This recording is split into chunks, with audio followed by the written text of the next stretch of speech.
Narinig ko lahat at hindi ako papayag na hindi ako makakaganti sa inyo. Dahil kung ang experiment, bumalik ka na ulit sa wakas. Salamat na. Hindi ko sasayangin ang pangalawang buhay ko. Kailangan kong balikan ang mga taong nilapastangan ng kahinaan ko.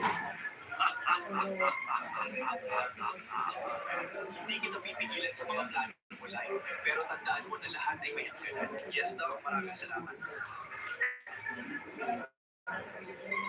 Mahal, kailangan na natin planuhin ang pagpapakasal natin. Malapit na yun.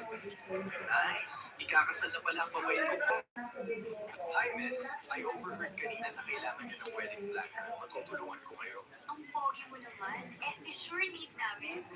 Salamat, sir, sa pagtulong sa pagpili na need namin para sa parating na kasal. Tawagin mo na lang akong likanito, huwag na, sir. Wedding planner ba talaga siya? Pero parang sweet niya masyado kay Strobella. Mukhang may mali. Kailangan ko pa ba talagang gawin to? Yes, sir. Part niya ng wedding prep, kaya ayusin mo. Minito, parang gusto ko nang umatras sa kasal namin. Sigurado ka ba malapit na ang kasal ninyo? Nagsisimula pa lang ako, kuya. Hindi ko makakalimutan lahat ng sakit na pinaranas ninyo sa akin.